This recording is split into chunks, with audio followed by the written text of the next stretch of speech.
Coming up on This Is True Really News today, something from our man in Liverpool, Patrick Reed. Patrick. If you want to hear from Patrick Reed, this is the place to listen. So, like, subscribe, and follow This Is True Really News to get your dose of Patrick Reed. What? Is that a selling point, or did my head spring a leak? I'm just wondering. I think your head might have sprung a leak. Okay, we're good then. And it's a selling point. Well, or at least I'm trying to make it one. So do us a favor, like, subscribe, and follow This Is True Really News. And Patrick thanks you. Does he? This is True Really News with Scott Combs and Tony Vercanis. All the news you're about to hear is true. Really? As far as you know. So, remember in Field of Dreams, if you build it, they will come, blah, blah, blah. Yeah. If you're actually in construction, generally, it's if you build it, something will go wrong. It's Murphy's Law. Yeah. So, in my hot little hands, I have some of the most unfortunate building projects. I'm just going to share 3 with you that I found tasty. Okay. Have you ever heard of the Choluteca Bridge in Honduras? No, I have not. Actually, very little went wrong in the construction. It opened to traffic in 1998 without any problems. It was in 98. It was considered a marvel of engineering in Latin America. Okay. Now, if you're old enough and think back to 1998, something else happened that was kind of a big deal. Year 2000 came up. Hurricane Mitch hit Honduras. Oh, that weather. It claimed 7,000 people, and it rerouted the Choluteca River that the bridge was over. Yes, the force of the storm caused massive flooding, and the waters carved an entirely new route through the land. So after the storm, the river flowed around the bridge, not under it. There's a marvelous picture. You've got this bridge over a dry riverbed, and the river's just on the other end, connected to nothing. Wow. So yes, it's now nicknamed the Bridge to Nowhere. Well, it was anyway. But it took them until 2003 before workers could actually reroute the river and reconnect the bridge to the Honduran road network. So for 5 years, it stood as a reminder that, we may plan all we'd like. If you'd like to hear God laugh, tell him your plans. Bingo. Number 2, the Palace at Versailles. Oh, the Versailles.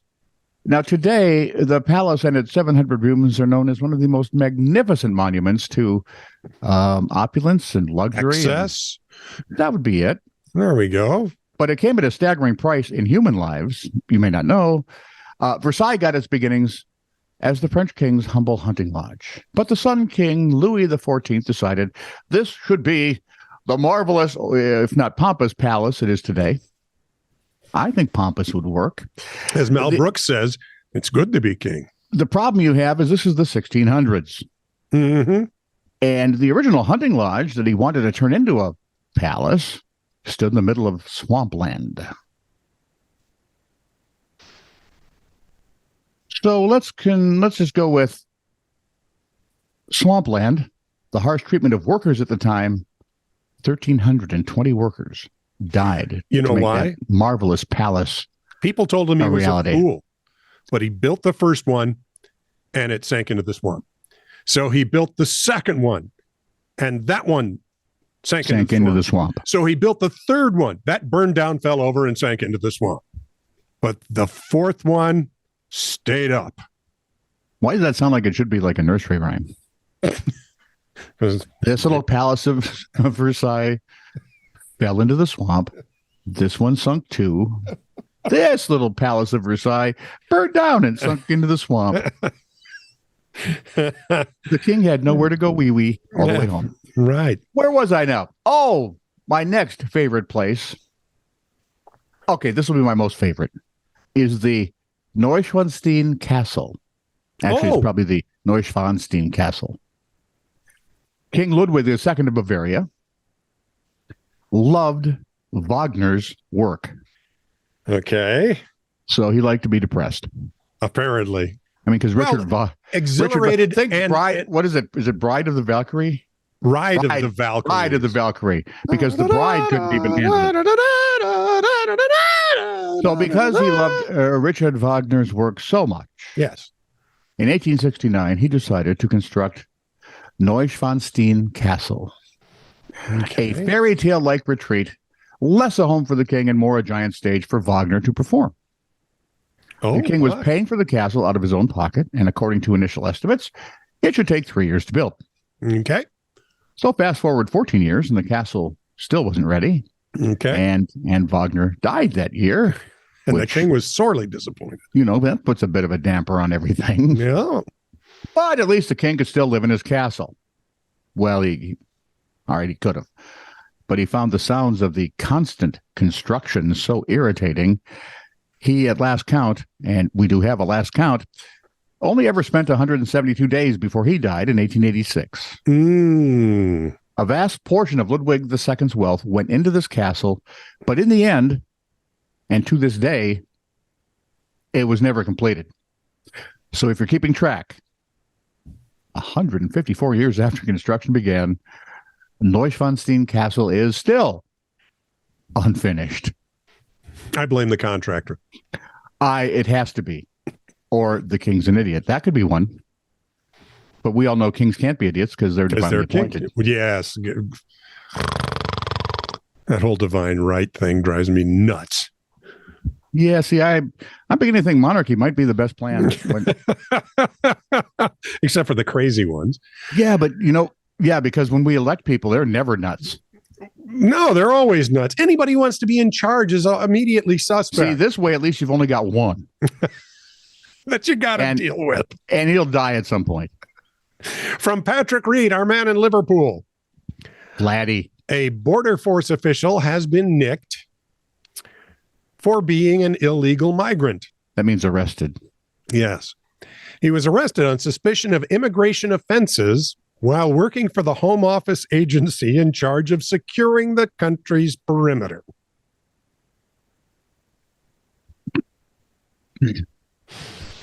Why does it sound like it could happen on our southern border at any moment? I was going to say, what time is it? Right. The case has been brought to light at a time when ministers desperately try to tackle soaring illegal immigration, with 45,000 people arriving illegally in the UK on small boats alone this year. One source said allowing an alleged illegal migrant to infiltrate the ranks of your border agency is pretty embarrassing. You think? With the eyes of the whole country on border force at the moment, this is the last thing you need. The man, thought to be in his late 30s, arrived in the UK about 20 years ago as a teenager from the Balkans. Probe centers on allegations he lied about his country of origin and paperwork to stay in the UK. At the time, hundreds of Albanian men came to Britain falsely claiming to be Kosovan to win asylum from Kosovo, which is where Kosovians are from. The man later won the right to remain and work in the UK. Passed basic and somehow got a job with the Border Patrol. Hang on a sec. Oh, my Lord. Okay, go ahead. Okay. Well, that pretty much covers it. Yeah. Wow. By the way, if you want to see a rose-colored glasses version of the immigrant's plight, and it's not really rose-colored. Yeah, right. You've got Netflix Swimmers. Oh, yeah? It's a 2-hour movie. It'll tug at your heartstrings a lot.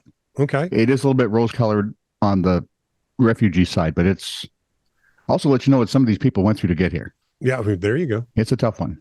Yeah. Never asked the important question, though. How do we pay for them? Never touches that. Yeah. Well, and of course, we never say, well, how do we help your country be a place where you'd like to stay? Exactly. Well, because normally that would require boots on the ground. Well, yeah, I'm afraid that's a lot the case. Speaking of boots on the ground, New York City Mayor Eric Adams, I have no idea how that ties in, vowed to fight his own city hall yet again after he was ticketed for rats at his Brooklyn townhouse. At first, I thought this was a joke, right? Maybe he had some of the city council over. Yeah.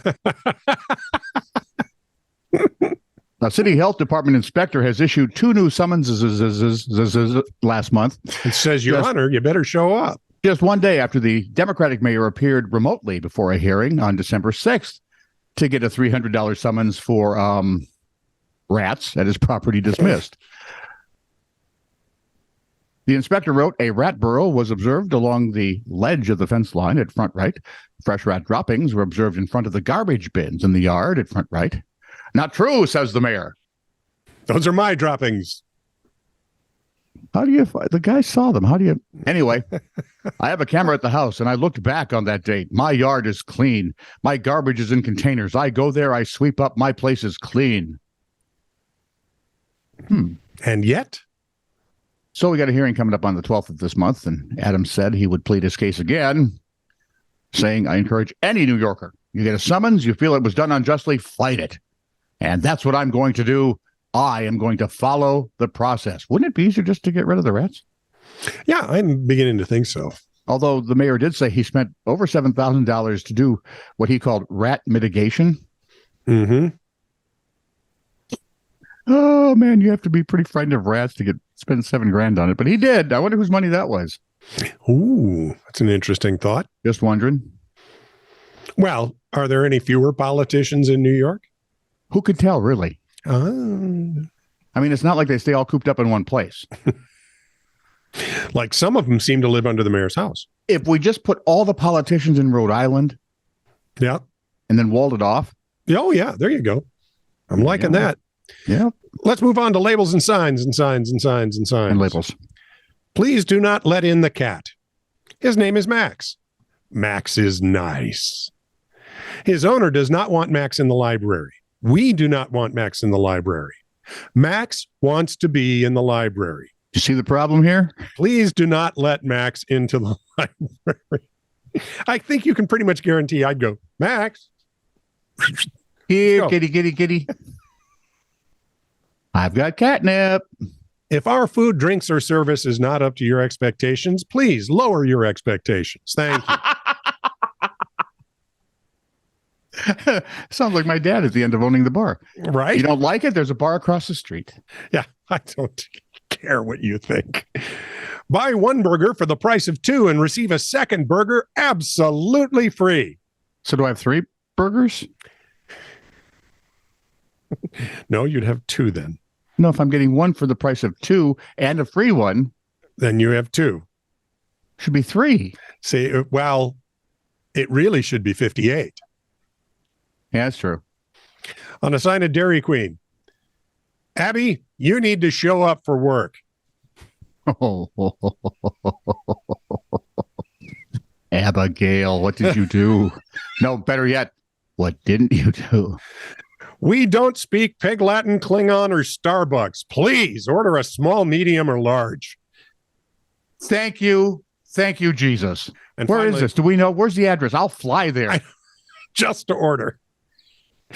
All pets and some Where children. Are you going? I'm going to get coffee again. Really? I'll be back next week. You realize your coffee is costing us $427 round trip plus coffee? Huh? Yeah, well. All pets and some children must be kept on a leash. I don't really have an argument with that. I've met some children. This is true, really news. Send email to TITR@netradio.network.